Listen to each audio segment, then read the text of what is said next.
José, San Bruno, Padre Hijo Santo. Bueno, Bruno, ¿por qué Bruno? Sí, porque es el fundador de los cartujos, que es un poco lo que vamos a ver en esta charla. Bien, esto de Padre Trejo es un pequeño expulso, dijo él, un paréntesis a lo que están viendo con Santa Teresa, el libro de las moradas, que la verdad que creo que encaja justo, porque este resumen de este librito, la verdad que lo recomiendo muchísimo, va a profundizar, ¿no? Un poquito a seguir la misma línea, el mismo camino que traza Santa Teresa en su libro de las moradas, sobre todo del silencio interior. Este libro se llama Las puertas del silencio, en francés,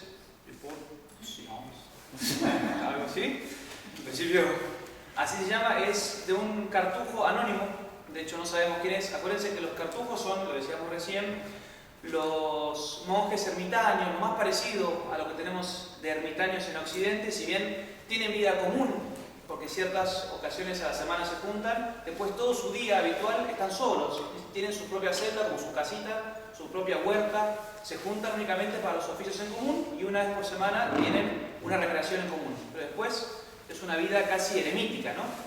Como los primeros santos del desierto de Oriente. Los cartujos, por definición, viven esa humildad total, podemos decir desconocida. De hecho, este santo monje escribe, no sabemos quién es, por regla viven un poco en ese anonimato, ¿no? Y de hecho todas las tumbas de los cartujos no tienen nombre.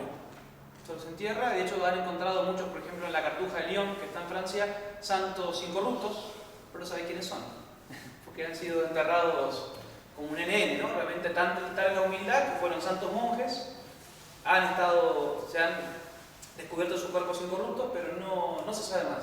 En el cielo sabremos, ¿no? El grado de santidad que han llegado estos santos religiosos. La puerta del silencio. Este monje escribe hace poco, relativamente a mediados del siglo XX, es un monje cartujo, pero del siglo XX, muy cercano a nosotros, y él va a empezar a explicar la unión con Dios, así como Santa Teresa habla del castillo, ¿no? Las moradas, con sus distintas etapas, ¿no? Para llegar al castillo interior. Él habla del alma como un espejo, ¿no? Un espejo purísimo, este espejo purísimo que va a reflejar la imagen de Dios en el momento del bautismo. Y el ideal cristiano, dice este santo monje cartujo, va a ser guardar constantemente y lo más puro posible ese espejo, ¿no? El espejo del alma, ¿para qué? Para que pueda reflejar la pureza, ¿no? La imagen de Dios mismo al verse en el alma cristiana, en el alma santa. Dios creó tu alma silenciosamente en el bautismo, dice este santo monje, en un silencio inviolado. La llenó de sí mismo al descender a ella toda la Santísima Trinidad. Nada más que para él era tu alma. Fue más tarde, poco a poco, cuando el mundo empezó a hacer irrupción. El ruido la empezó a invadir y terminó cubriendo la dulce voz de Dios.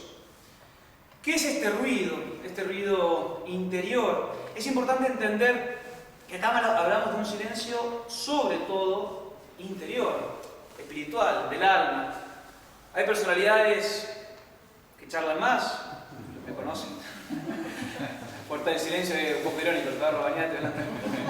Pero vamos mucho más allá, que hablar más o no por personalidad. De hecho, vamos a ver que hay mucha gente que parece introvertida, no parece callada, decimos exteriormente, pero tal vez tiene muchísimo ruido interior. Y en definitiva, es el mismo obstáculo, ¿no? Para hablar con Dios, por más que no haya esa manifestación externa. Por eso lo que apunta este santo monje y lo que queremos ver en esta charla es de a poco combatir, superar, apagar estos ruidos del alma, ¿no? Del corazón, que impiden realmente escuchar la voz de Dios. ¿Cuáles son estas causas? El santo monje va a decir que son 4. Y yo, para ayudarlos, hice un pequeño esquema, que si alguien lo puede repartir. Lo vamos a ir explicando para que lo puedan tener. Se lo pueden quedar, no sé, para que lo devuelvan. Va a explicar estas 4 causas que en definitiva van apagando la voz de Dios para que el mundo entre en nuestro corazón. Y va a decir que son: la primera, el ruido interior, provocado por 3 cosas que ahora vamos a ver, que es los recuerdos, la curiosidad y las preocupaciones personales.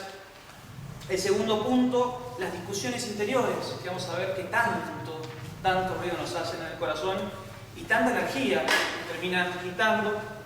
El tercer punto, dice él, son las obsesiones, también interiores, ciertas cosas recurrentes que constantemente nos terminan inquietando, nos terminan ocupando toda nuestra atención, para finalmente combatir la última de las cuestiones, o el último de los obstáculos, que es la preocupación de uno mismo, ¿no?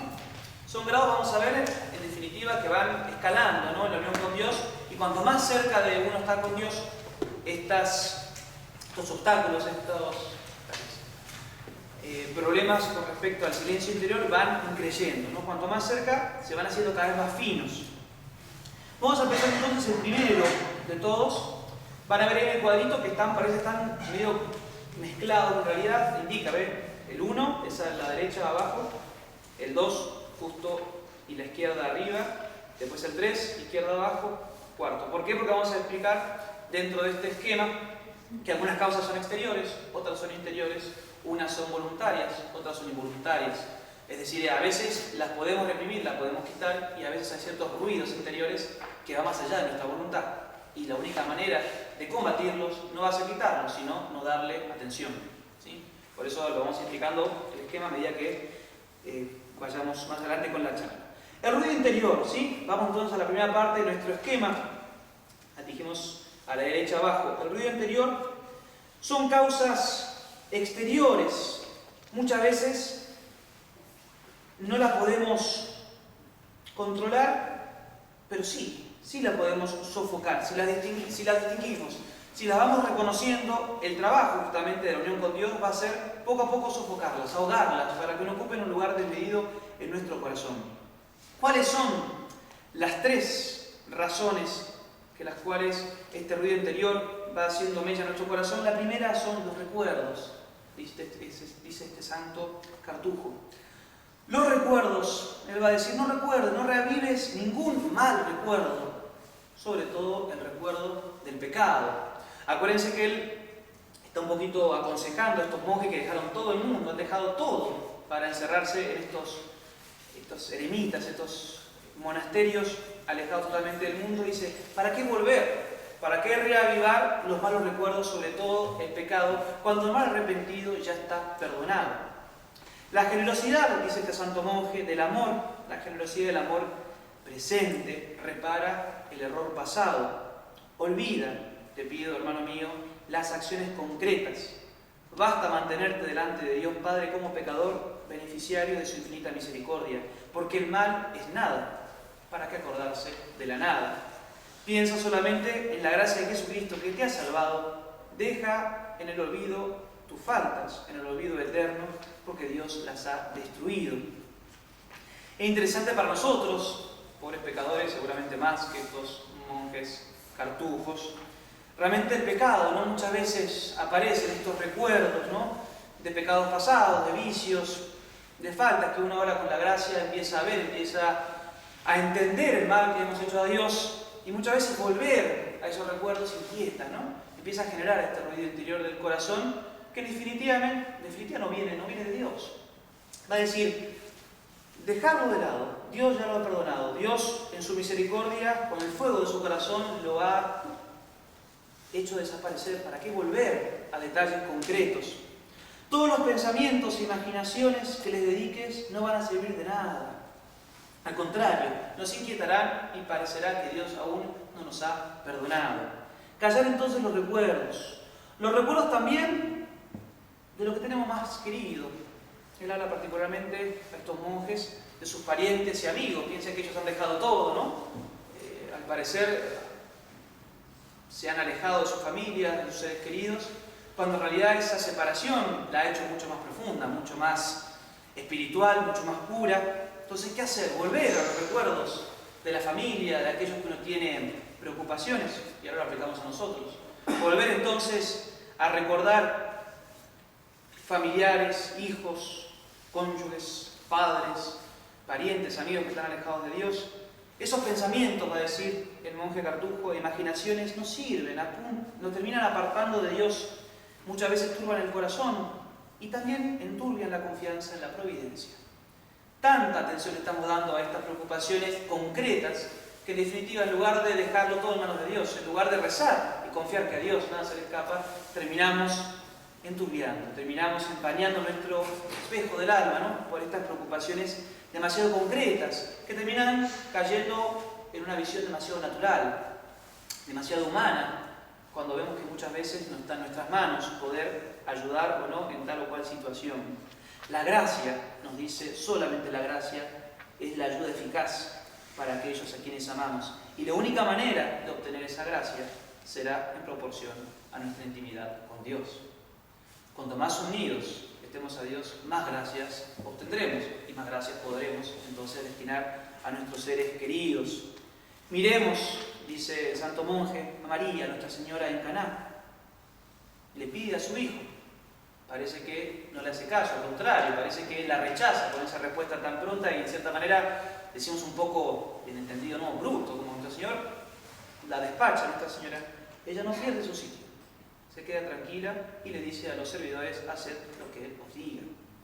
Nosotros seguramente hubiéramos empezado, no sé, a buscar vino, a correr, no sé, buscar a gente, vecinos. No, la Virgen se quedó tranquila, sabía que su hijo podía, confió en la omnipotencia del Hijo de Dios y el milagro llegó muy pronto. Callar entonces los recuerdos, uno de los obstáculos para nuestro silencio del alma. Otra causa de este ruido interior, va a decir este monje, siguiendo nuestro esquema, es la curiosidad. La curiosidad. No te informes, dice, de nada por la simple satisfacción de saber. Destierra toda búsqueda de ciencia que no tenga a Dios por fin. Nada más opuesto a la virginidad del alma que la curiosidad vana. ¿Qué decir? Hoy en día, ¿no? Si esto hablaban los monjes de 50, 60 años, hoy en día estamos totalmente, ¿no? A veces son nubilados por este saber cualquier estupidez, porque a veces ni siquiera son cosas que uno dice, bueno, vale la pena, es una cuestión formativa, de cultura general. A veces no, realmente son cosas tan vanas, tan superficiales. Las novedades, dice, reprime la curiosidad de las novedades, ignora, dice, realmente lo que a ti no te compete. Y aún uno hace un examen de conciencia. ¿Cuántas cosas nos pasa que gastamos tiempo, esfuerzo de nuestra vida averiguando? Cosas que realmente nos importan. Volvamos siempre a ese principio que decíamos al inicio de la charla. El espejo de nuestra alma, puro, que refleja la imagen de Dios, como la tuvimos en el momento de nuestro bautismo. ¿Qué importa tanta información que sobrecargamos en nuestro corazón? Y empezamos a ver realmente los diarios, el internet, las redes sociales, noticias, tantas cosas que terminan llenando el alma de nada. En el mejor de los casos, en este pecaminoso, superficial, frívolo, ¿no? Y termina ahogando el silencio de Dios por el ruido del mundo. Si ama la trascendencia de Dios, continúa diciendo este monje, el conocimiento concreto de la necesidad de los hombres no dará ningún fervor a tu oración. El amor de Dios, que comprende también el del prójimo, es mucho más poderoso que todo para arrastrar y ayudar a los prójimos y al mundo entero. El pensamiento que tuvieras de ellos no añadirá nada a esta acción eficaz. Si te hace falta por tu deber conocer los acontecimientos del mundo, hazlo, pero sin enmarañarte, sin caer en esa tela de araña. Así guardarás tu espíritu libre y el corazón silencioso. Si no, terminarás entonces estando en el mundo, tratando incluso de rezar en la iglesia, pero con el corazón en el alma, en las cosas mundanas. Y a veces nos pasa, ¿no? De vuelta, no hablando de cosas malas, pecaminosas, que es evidente que es malo. Preocupaciones, curiosidades que nos quedan dando vuelta en la cabeza, incluso cuando uno va a rezar, uno va a la iglesia, incluso en la misa, en el rosario, en alguna lectura, la cabeza se nos va a este ruido, este afán por conocer que termina realmente haciendo tanto ruido. Me acuerdo el padre Pagarán en el seminario, que era nuestro superior general, cuando fue el director, nos decía, usted por ejemplo, a los seminaristas, vea una película, no la vea, decía, pero póngale, vea una película, o vea el diario, no sé, tantas cosas que por ahí no son malas objetivamente. Termine de ver esa pantalla durante hora y media, apáguela, intente meditar. Imposible.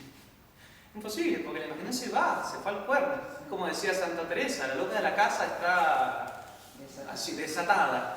Y es así, somos nosotros muchas veces los que nos exponemos, ¿no?, a ese ruido, a esa distracción voluntaria. Y realmente la imaginación queda dando vuelta, ese efecto, decimos, un poco como de inercia, ¿no?, que va, después se irá apagando, pero inmediatamente después de tener ese contacto no tan vivo de la imaginación, es imposible unirse con Dios. Hemos empañado el corazón, el espejo de nuestra alma. Te basta saber cuánto ama Dios a los hombres, que tienen sus corazones en sus manos y esparcidos sobre ellos los frutos de los méritos de los santos. Dios está detrás de todo lo que pasa en el mundo. Confiar en Dios, rezar y no entrar en los detalles. Nos pasa muchísimo, entrar en detalles hasta qué es lo que está pasando con el PBI de Eslovenia. ¿Qué sé yo qué está pasando en Eslovenia? No nos importa. Lo que pasa es que es tan fácil, ¿no?, el acceso a la información, y la naturaleza humana le interesa buscar esta curiosidad. Acuérdense que es muy natural, ¿no?, querer informarse, que realmente terminamos ocupando nuestro tiempo, nuestro corazón con estas cosas tan banales. Reprimir entonces la curiosidad, dice el monje, de las novedades, reprimir la curiosidad de la vida de los otros. Así pasa un montón, ¿no? ¿Qué hace el otro? ¿Qué dice el monje? ¿Qué hacen tus compañeros del convento? Poco te importa. Dice, tu vocación no es darle la mano en sus empresas. Muchos son los carismas del Espíritu Santo para la edificación de la iglesia. Ese no es el tuyo.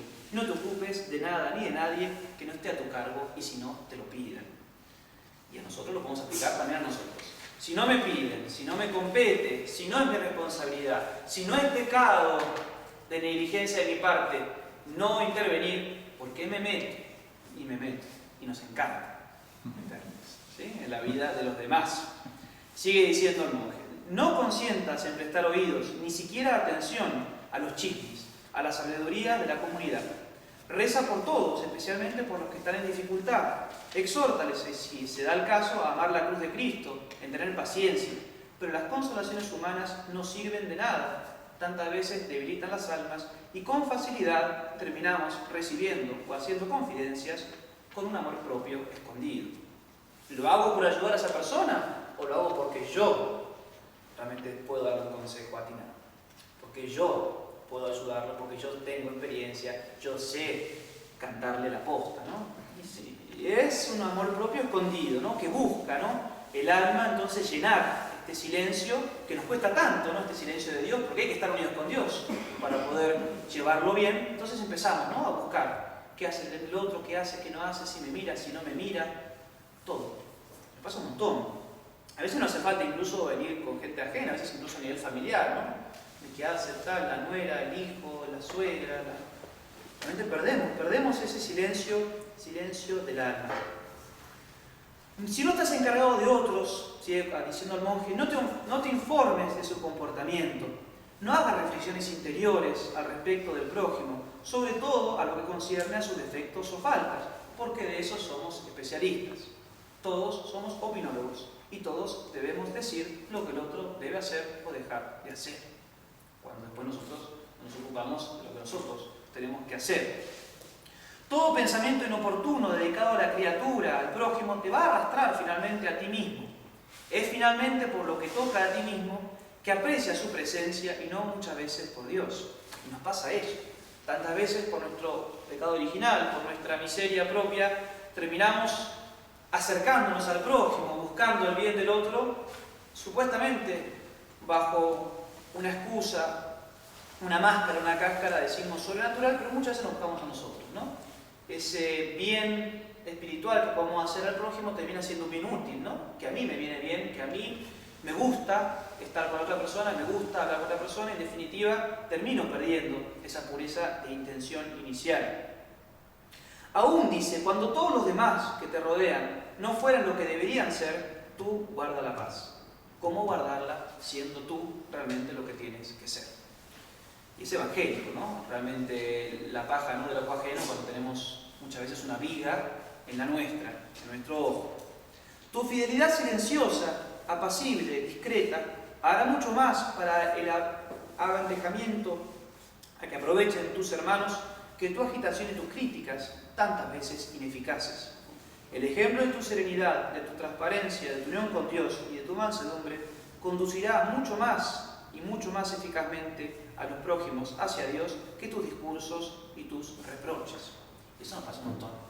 También a veces uno dice, lo voy a decir, lo voy a cantar, cómo tienen que ser las cosas, y uno dice, a veces terminamos embarrando más, complicando más realmente la situación, cuando en realidad el principal medio del apostolado y de la predicación es el ejemplo, ¿no? El ejemplo silencioso, como dice él, haciendo lo que uno tiene que hacer y no pensando tanto en lo que habría que decirle al otro, de lo que deja o hace, cuando en realidad somos nosotros que hay que preocuparnos por nuestro deber de Estado, nuestras ocupaciones.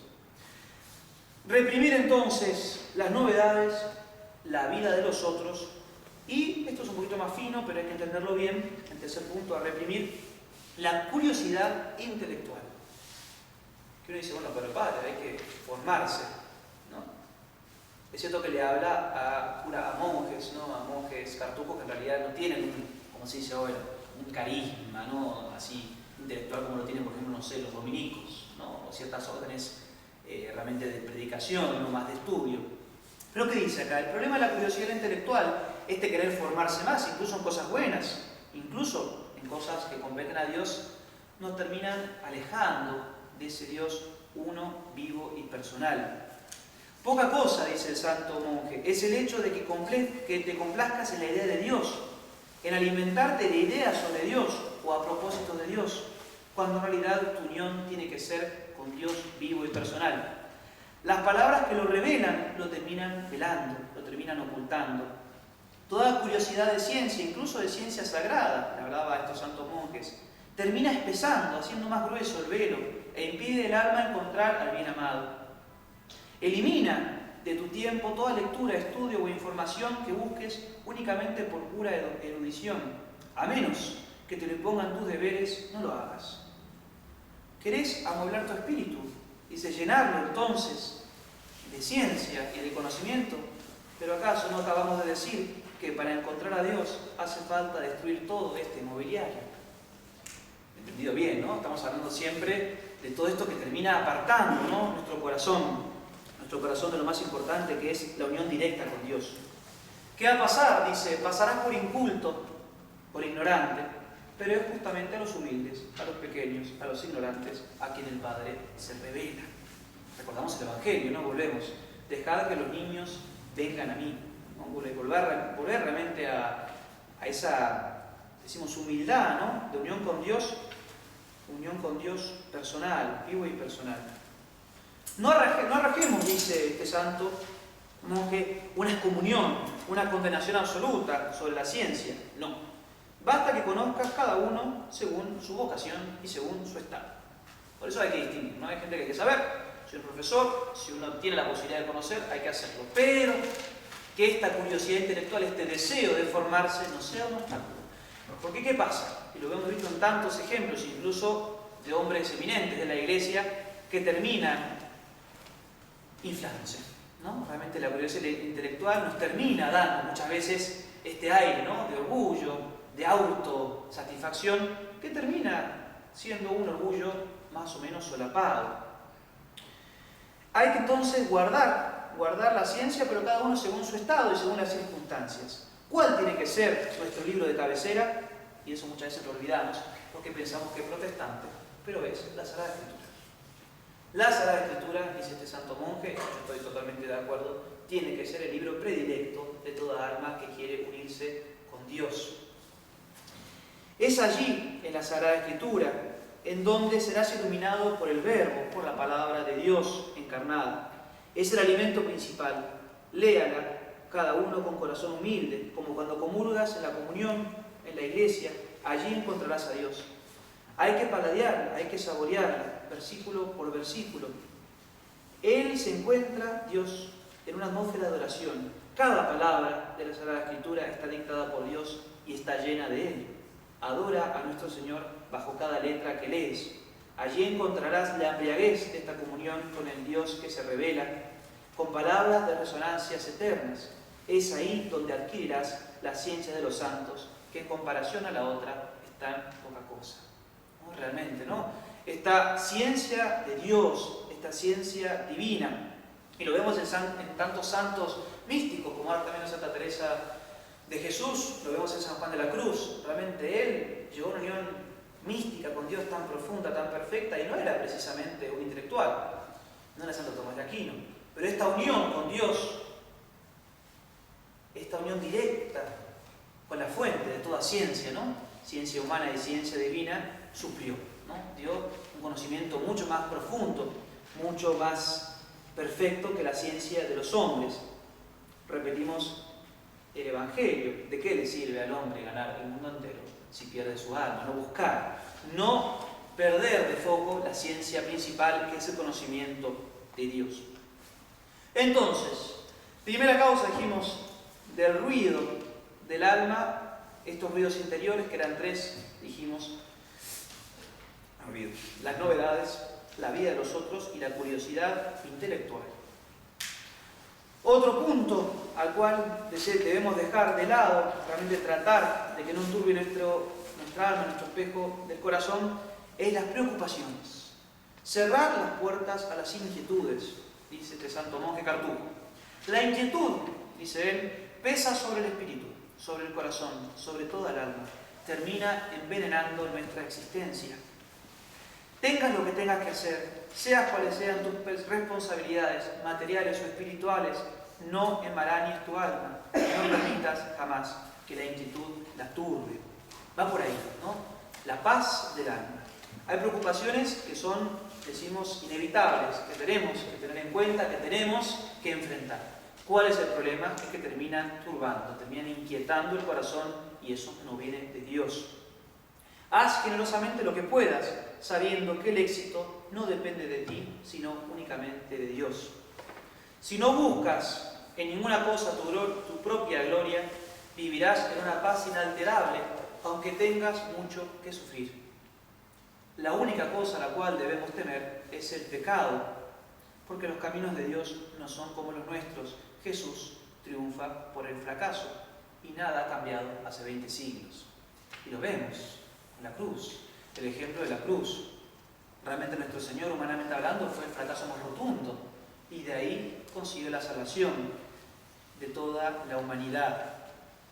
Tantas veces nosotros nos preocupamos y pretendemos hacer de nuestra parte lo que ya se nos escapa, y vemos que Dios no nos pide. Dios pide que uno ponga lo que tenga que hacer y después lo dejemos en sus manos. Sé diligente, pon los medios, continúa diciendo este monje. Esa es la voluntad de Dios. Pero quédate persuadido de que nada tendrá éxito sino únicamente por Él. Si Él no lo quiere, acepta el fracaso, así como todas sus consecuencias humillantes y desagradables. Entonces, y únicamente entonces, podrás ser libre de corazón. Es cierto, ¿no? Si uno tuviera esta máxima, este principio en todas las cosas que hacemos en nuestra vida, de poner nuestros medios y después dejar realmente en manos de Dios nuestras empresas, nuestras preocupaciones, todo lo que emprendamos, poco importa si sale bien o sale mal. Dios nos ha pedido que pongamos de nuestra parte. Lo demás quedará a su libre arbitrio. Y si termina siendo un fracaso, viene bien, dice este monje, viene bien para purificar nuestro corazón tan invadido, tan contagiado por el amor propio y la vanidad. Hacer lo que Dios quiere, eso es lo que importa, no importa el tener éxito. Y es tan tranquilizante pensar que el Padre tiene en todas sus manos el mundo y el corazón de cada uno de los hombres. Todo ocurre porque Él lo quiere. Nada se hace que Él no lo permita. ¿Por qué entonces angustiarse con vanas preocupaciones? Pon por obra lo que está en tu mano, pero a su tiempo, guardando la oración en el momento de la prueba. Rehúsa reflexionar en el momento que pertenece a Dios en las cosas que te preocupan, sobre todo en la vida de oración. Los apóstoles, los grandes convertidores del mundo, los santos más grandes, jamás han sacrificado su oración, jamás han hecho con apresuramiento su coloquio y su oración con Dios. Guarda entonces tú esta unión con el Dios Trino. La preocupación, entonces, nos invade, nos preocupa, pues bien, no tenemos que dejar de lado la oración. No tenemos que perder de foco que esta preocupación, por más que sea objetiva, por más que nos quite, decimos, No la tranquilidad porque no hay que perder la tranquilidad, no, pero que termine realmente haciendo ruido en nuestro corazón, bueno, que eso no nos aparte de la oración, no nos quite de la unión con Dios. Al contrario, cuanto más probados estamos, más hay que buscar esta unión con nuestro Señor. Dejar entonces de lado las preocupaciones, realmente no darle un lugar extra de más en nuestra vida interior. Por un lado, entonces vimos recién el ruido provocado por todas estas cosas, ruido que termina haciendo tanto daño, ¿no?, a la unión de nuestro corazón con Dios. Pero va a aparecer otra razón, otro obstáculo, que son las discusiones interiores. Porque decíamos recién, la curiosidad, la preocupación, la vida de los otros, en cierta manera son cosas que nos van invadiendo el corazón y el alma, pero ahí quedan, son como frases, no sé cómo decirlo, no es que entramos en un diálogo. Vamos a ver que en este segundo punto sí, somos nosotros que entramos a dialogar, a discutir, ¿con quién? Con nosotros mismos. Lo voy a leer directo porque copié esta parte del libro porque está muy claro. Observemos, dice, un solo día, el curso de nuestros pensamientos. Su sorprendente frecuencia y la viveza de las discusiones interiores con interlocutorios imaginarios te sorprenderán. Y esto será solo si lo referimos en relación para con las personas que te rodean y aquellos que están cerca tuyo. ¿Cuál es su fuente habitual? Muchas veces disgustos con los superiores, dice acá, que no nos quieren, que no nos estiman, que no nos comprenden. Apliquemos cada uno con nosotros. Mi jefe, mi suegra, no sé, tanta gente, ¿no?, que nos rodea, que no nos comprenden, que son severos, injustos, muy estrictos respecto a nosotros. O de a otros que llamamos también oprimidos, como nosotros. Disgustos con nuestros hermanos, nuestros parientes, gente que vive con nosotros, que son incomprensivos, que son obstinados, desenvueltos, enredosos, insultantes, molestos, desagradables. Todo eso nosotros, ¿no?, les damos estos epítetos, ¿no?, tan caritativos. Se erige entonces un tribunal en nuestro espíritu, donde somos procurador, presidente, juez y jurado, raramente abogado, sino únicamente para nuestra propia causa. Se exponen los agravios, se sopesan las razones, se pleita, uno se justifica y se termina condenando al ausente. Quizás incluso se elaboran planes de revancha o de venganza, tiempos y fuerzas perdidas para quien todo es nada fuera del amor de Dios.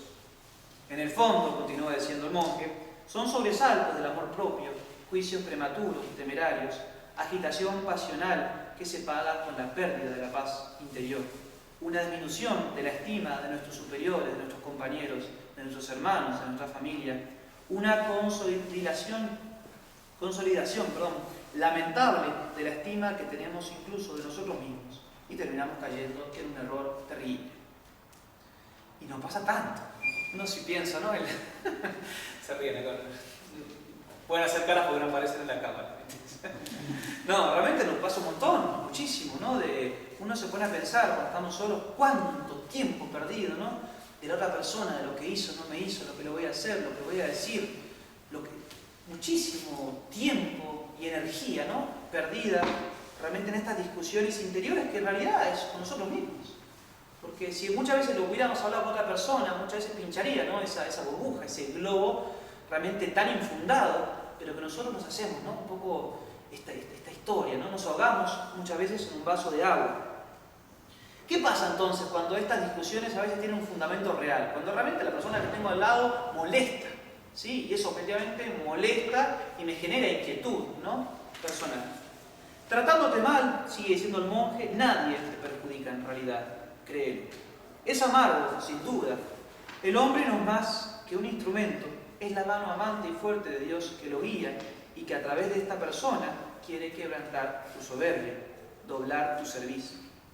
Abstente entonces de dialogar en tu interior, ni siquiera un segundo con propósito deliberado sobre estas cosas, sobre aquellos que te han hecho mal. Nada útil sale de este pretorio clandestino. Y que no sale nada bueno porque no viene de Dios.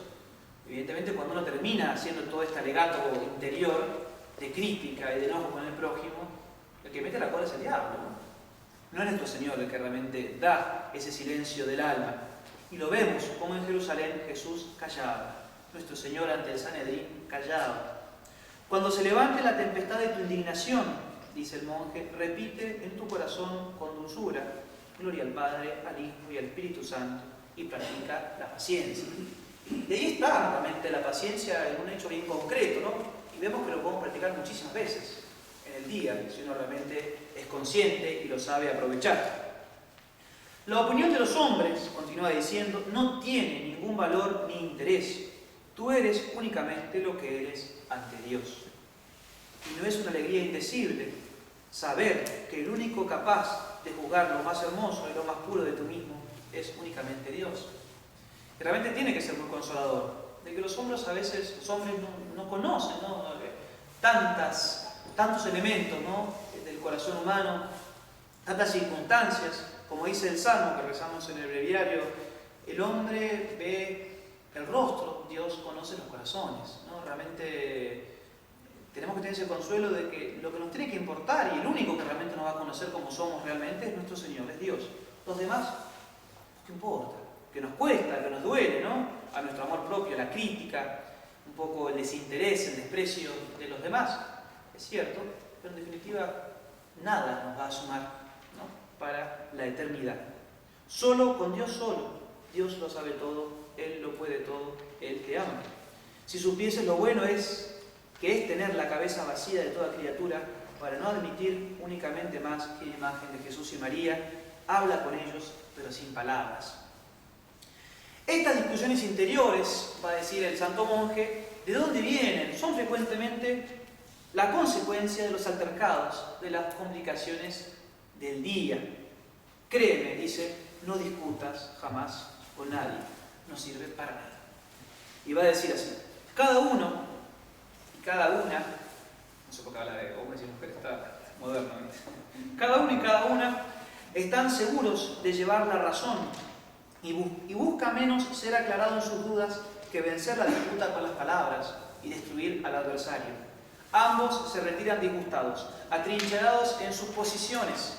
La disputa continúa por dentro y el ruido interior sigue por horas. Se acabó el silencio y la paz interior. Si no lo tienes que hacer por tu encargo y por tu deber de Estado, no intentes convencer a nadie. Pero si quieres permanecer tranquilo, pasa la página apenas se inicie la controversia. Acepta ser derribado al primer golpe y ruega dulcemente a Dios que haga triunfar su verdad en ti mismo y los demás, porque tu alma no es un foro, sino que es un santuario. Y eso nos cuesta tanto, ¿no? Porque yo lo digo así, pero no es tan fácil, ¿no? Cuando estamos en una discusión, realmente cuesta un montón. Y más cuando uno, al parecer, tenemos razón. A veces es cierto que discutimos sabiendo que no tenemos razón, que está peor. Uno discute porque, bueno... ¿Cómo? Es mi trabajo. Bueno, claro, acá hay algunos con esta hoja que salteamos este obstáculo. No, es cierto, sacando los abogados acá, crápulas que tenemos en esta sala, hay que realmente, muchas veces que, bueno, no nos queda otro, ¿no? Que por ciertas circunstancias tener que discutir, alegar. Pero cuando tenemos razón, y hay una razón, decimos justa, ¿no? Que un poco sostiene nuestro argumento, es mucho más difícil realmente callarse, agachar la cabeza, ¿no? Y a veces vemos que no son cosas de vida o muerte, cuando no es una cuestión de fe, cuando no estoy discutiendo en la Inmaculada Concepción, si el otro me gana la discusión, allá es. Tendríamos que hacer así, nos cuesta un montón. Pero que estamos, en lugar de pasar la página y no engancharnos en esa discusión, terminamos hipotecando el silencio del alma y terminamos cayendo en esta turbación, en la falta de caridad, esta discusión interior. La verdad de tu vida, dice, será testificada con tu ejemplo. Mira a Jesús en su proceso callado, aceptando las injurias y las calumnias que le decían. Ahora Él es la luz del mundo que ilumina a todo hombre. Cómo realmente Dios se encargó, ¿no? Se encargó de que ese silencio de nuestro Señor finalmente fuera recompensado, sí, realmente, a pesar, ¿no?, de que humanamente parecía que Él no podía responder ni nada, finalmente la luz de nuestro Señor en su silencio fue mucho más, y es mucho más clara, mucho más potente que si hubiera hablado, ¿no? Como tanto nosotros lo hubiéramos hecho. Entonces, reprimir, dijimos, las discusiones interiores, evitarlas, realmente tratar de dejarlas a un lado y no darle rienda suelta a estas discusiones que quitan la paz y el silencio. Tercer punto, no quiero ser muy largo, no sé cuánto vamos. Bien. Combatir las obsesiones interiores. Vamos a ver que es distinta la obsesión de la discusión. La obsesión, vamos a ver que no la podemos evitar. La obsesión es un tema justamente obsesivo, que no es voluntario, que es en cierta manera, para hablar modernamente, medio subconsciente, inconsciente, que tiene un tema que se reitera. Y todo nos ha pasado. ¿Cuántas veces me pasa? Mire, padre, es un tema, tengo esta preocupación, este tema que no lo puedo sacar de la cabeza. Por más que rezo, por más que lucho, por más que trato, es una especie de constante obsesión. Son independientes entonces de la voluntad. Estas ideas o imágenes, dice el santo monje, que con la insistencia de moscas inoportunas se imponen a tu atención, no la destruirás ni totalmente ni en todo tiempo. Te perseguirán sin descanso y por todos los sitios hasta que Dios lo disponga. Confrontadas pausadamente con el pensamiento de la fe, su inconsistencia salta a la vista. Su valor humilla por la ficticia importancia que tiene. No deberían, es cierto, jugar ningún papel en nuestro comportamiento, o al menos un papel muy modesto. No obstante, están en el primer plano y reclaman el timón del alma. ¿Cuáles son estas obsesiones, ¿no?, que muchas veces nos terminan como ahogando, ¿no?, ahogando nuestra imaginación, nuestro espíritu? Creerse menos queridos, detestados, perseguidos, incomprendidos, sentir celos, rebeldes contra tal o cual persona, imaginaria o real, a una persona que nos hace sombra en el orden del espíritu, en el orden estético, en el orden laboral, del saber hacer o de la virtud. Toda persona que nos hace sombra termina inquietando y termina convirtiéndose en una obsesión para nosotros. Inquietarse además por los suyos, por su porvenir, por su futuro, por el nuestro. Turbarse, indignarse por la imperfección de los demás. Inquietarse por la forma de actuar de personas que no están sometidas ni a nuestra jurisdicción ni a nuestra autoridad. Todas estas cosas, ve que uno cuando las leemos dice, pero son tan poca cosa, ¿no? Como que, ¿por qué le damos tanta importancia? Y no, termina siendo realmente, si uno no lo corta de raíz, termina entrando. En un momento nos pasa, ¿no? Por ejemplo, una persona por ahí que uno dice, no sé por qué, pero lo tengo cruzado y no ha hecho nada, pero aparece como Santa Teresita, ¿no?, que decía la monjita, si ustedes conocen la historia, que aparecía esta monja, ella dice en su biografía, la veía y la detestaba, naturalmente, ¿no? Dice que solo su presencia le generaba rechazo, y si estaba, le molestaba, si le sonreía, le molestaba, si le hablaba, le molestaba. Era Santa Teresita, no era nosotros, ¿sí?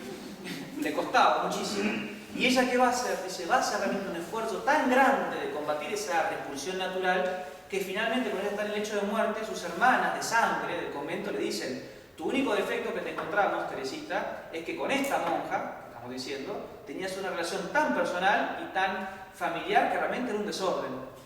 Y ella dice, si supieran que no la aguanto y lo hago únicamente por amor a Dios. Sí, que por la otra, ¿no? La otra monjita cuando leyó la biografía. Pero bueno, fue un amor sobrenatural, realmente como... Justamente, a pesar de ese rechazo natural, la amaba con el espíritu de caridad, eso es natural, que es mucho más perfecto. Nosotros a veces no podemos, ¿no?, hacer eso. Pero nos pasa, ¿no?, esta obsesión con tal o cual persona o circunstancia que termina realmente siendo una obsesión en nuestro corazón. Un temperamento, dice el santo, en el cual predomina la imaginación o la sensibilidad, también ayuda a estas obsesiones.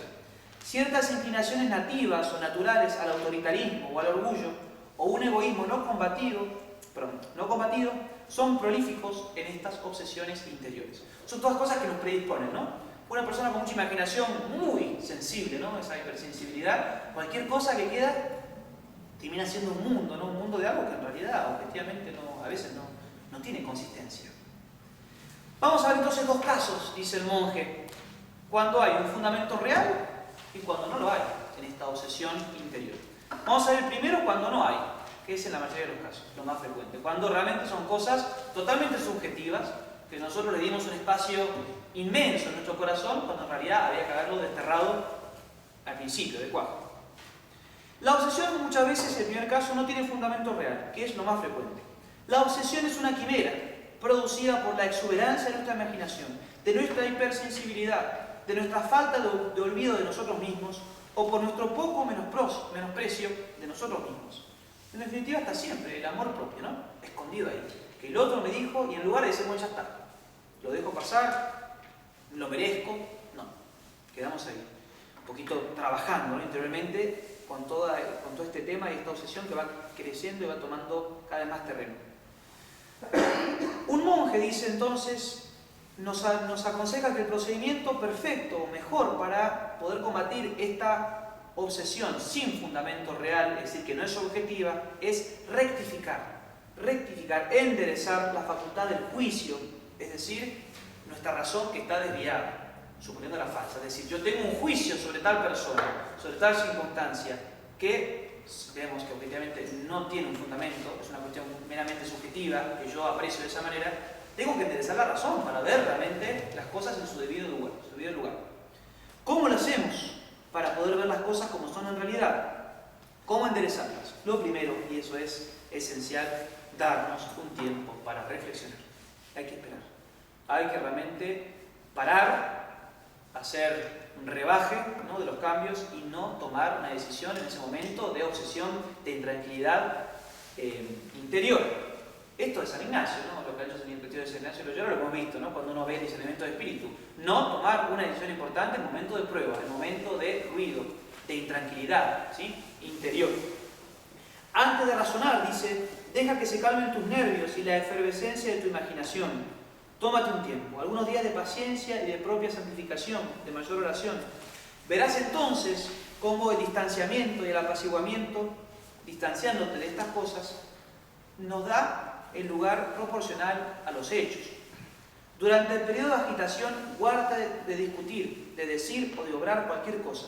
La emoción turba la razón, la ciega, la pasión descarría el juicio y el amor propio vuelve injusto nuestra apreciación personal. Y es así, la pasión nos termina realmente haciendo ciegos, ¿no? Y uno termina viendo lo que quiere ver, por más que no tengamos razón, la pasión nos termina conduciendo hacia un solo lugar. Y la única manera de poder ver bien y con claridad es que bajar realmente las revoluciones, dar su tiempo, rezar, ser humilde, dice el santo monje, buscar consejo en alguien, sobre todo que sea imparcial, que no tenga ningún interés comprometido en lo que a vos te preocupa, sobre todo si esa persona es sacerdote, ¿no? Buscar realmente muchas veces un sacerdote, una confesión un poquito más detenida, más profunda. El sacerdote tiene la gracia muchas veces para discernir, ¿no? Entonces en cuestiones espirituales, realmente de intranquilidad del alma, muchas veces la palabra de un padre, de un sacerdote, nos ayuda, ¿no? Y a veces el cura sin darse cuenta. No le dije nada especial y por ahí, es lo que necesitaba que usted me diga.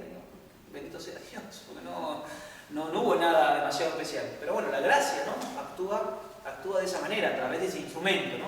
Pero ¿qué nos pide Dios? La humildad. La humildad realmente de buscar ese consejo, ¿no? De decir, tal vez yo no tengo razón, tal vez una persona puede ver con mayor claridad y me puede bien aconsejar. Que nos cuesta mucho, cuando estamos enojados, cuando estamos obsesionados, bajar la cabeza y buscar ese consejo. La humildad.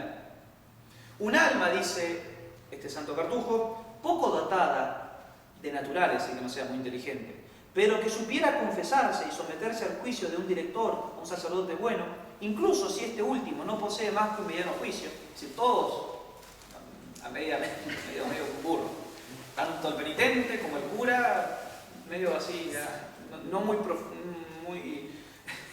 demasiado claro, preparados, pero bueno, buenos, ¿sí? Gente buena acerca de Dios. Incluso en ese caso, dice, sería por eso mismo esa persona liberada de muchísimos escrúpulos, de un buen número de pensamientos tontos que la ahogan, que la cansan, que la atemorizan, incluso en comparación a otra alma obsesionada que no quiere someterse al consejo.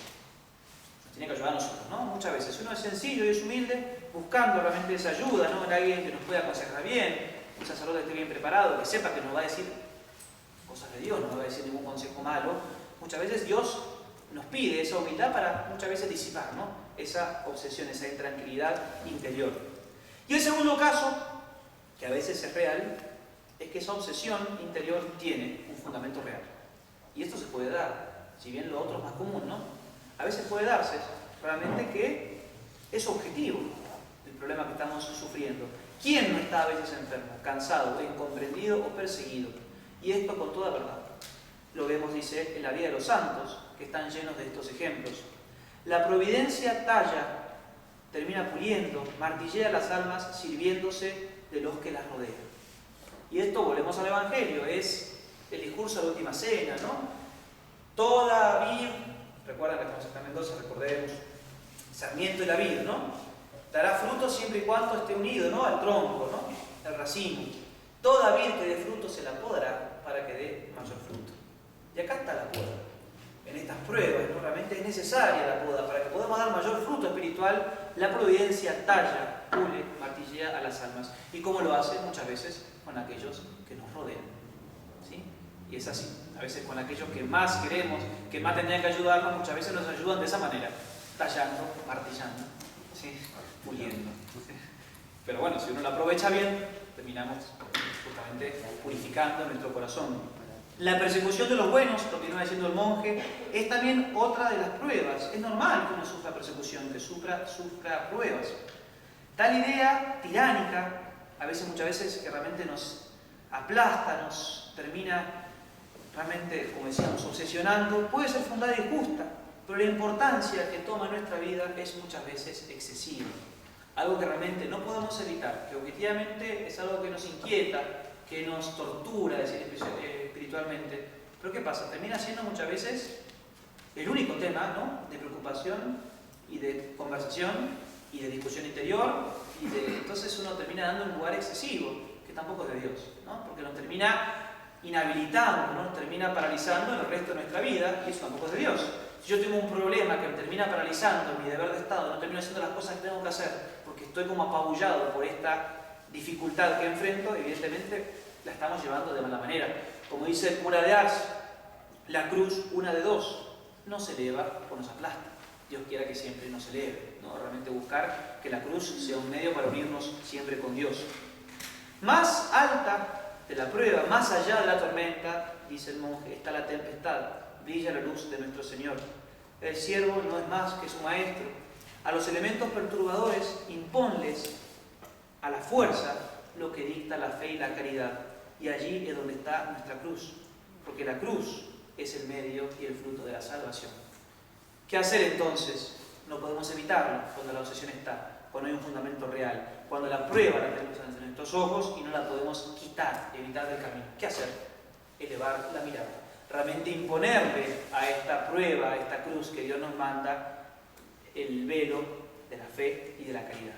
Realmente verla, ¿no? Con esa mirada que realmente nos da el sentido. Recuerden que no somos masoquistas, ¿no? El dolor por el dolor en sí mismo no tiene ningún sentido, es únicamente trascendido y entendido para unirnos con Dios nuestro Señor. El que quiera venir en pos de mí, nieguese a sí mismo, tome su cruz y que me siga. Verdaderamente, nos pregunta el santo monje, ¿alguno conoce un mejor camino? Ahí está, lo sabemos, pero nos cuesta cuando nos toca la cruz a la puerta. Y el cuarto punto que tenemos acá, que es el cuarto, decimos, la cuarta razón por la cual nuestra alma se desfigura, ¿no? El alma de Dios por estos ruidos interiores, es la preocupación de nosotros mismos, las preocupaciones de nosotros, de nuestra propia alma, que hay que apartarlas, realmente hay que tratar de dejarlas a un lado. ¿Qué nos recomienda el santo monje? No hables de ti mismo, jamás. No hables, ni para bien ni para mal, porque en las dos maneras y bajo los dos aspectos siempre termina siendo amor propio solapado. Y es así. Y hablamos, muchas veces hablamos de nosotros y terminamos. Si uno es sincero, si uno un poco empieza a escarbar más a fondo, vemos que lo terminamos siendo nosotros. ¿Por qué yo hablo de mí para bien o para mal? Y termino siendo protagonista, ¿no? de esa conversación, de esa discusión, de lo que sea, ¿no? En el fondo termina siendo amor propio escondido. No hables entonces de ti mismo y tampoco pienses en ti mismo. Salvo en los exámenes de conciencia, por supuesto. Pero no pienses ni para bien ni para mal, porque pensar despierta amor propio. Cuando piensas en ti, tu imagen tan grosera sustituye el espejo de tu alma, que tiene que ser la imagen de Dios. Y es cierto. Cuando empezamos a pensar demasiado en nosotros mismos, ¿qué aparece en ese espejo de nosotros? Feos, desproporcionales, groseros, como dice él, y en lugar de ver a Dios, terminamos nosotros apareciendo, ¿no? Y siendo el papel protagónico.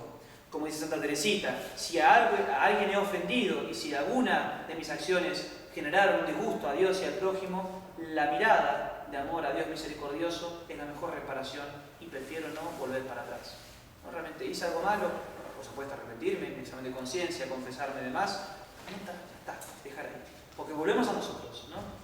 Nosotros, si fui bueno, si no fui bueno, si fui más bueno, menos bueno, más malo, es amor propio, ¿no? Es esta vanidad escondida.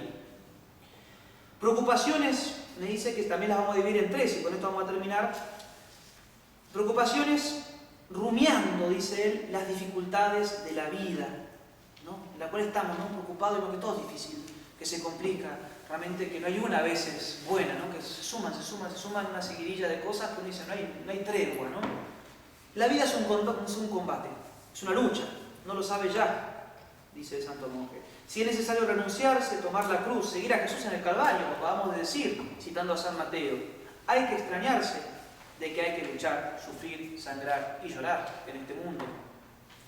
Las dificultades vienen de tu entorno, de tu trabajo, de tus propias miserias físicas y morales, de las tres juntas, tal vez.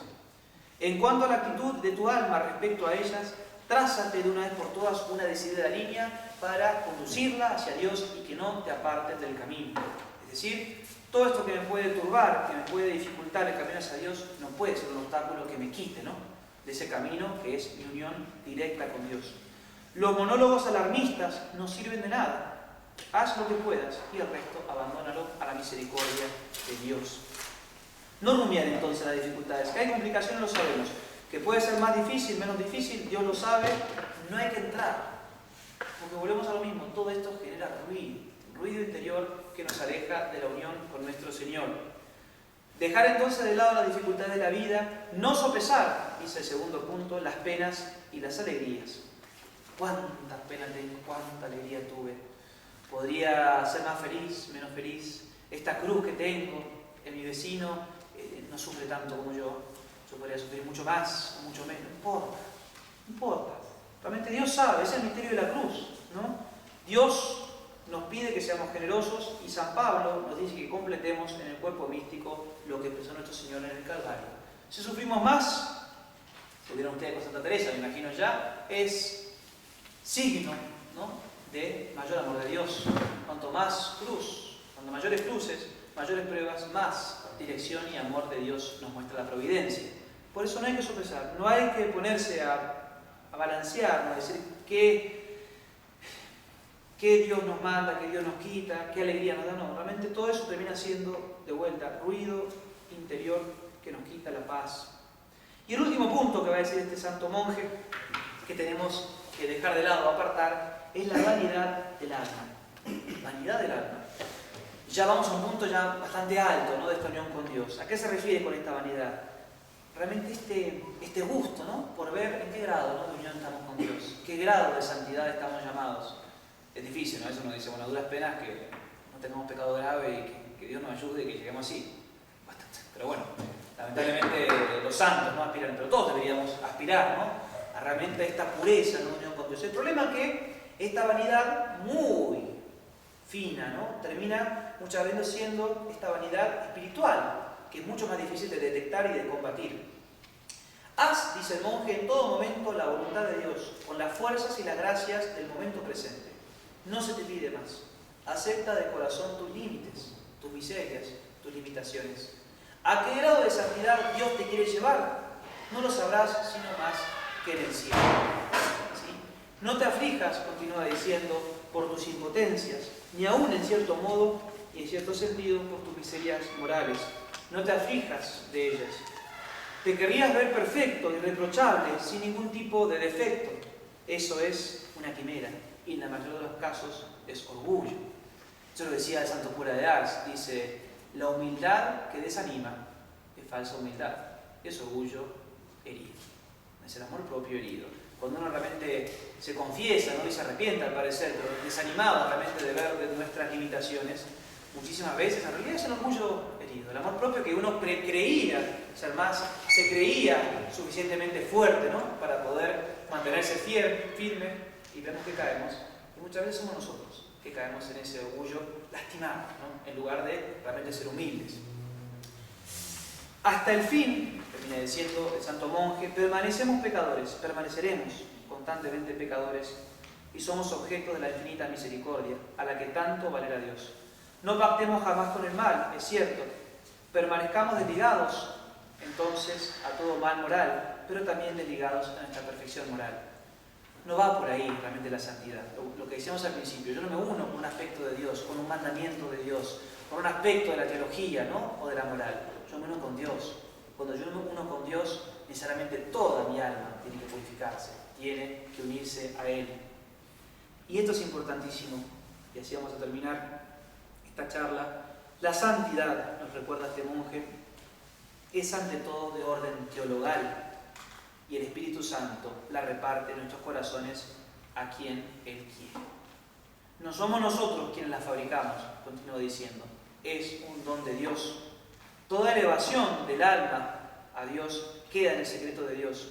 Él sin duda no te va a decir nada. Mientras tanto, tú pon de tu parte todo lo que puedas hacer.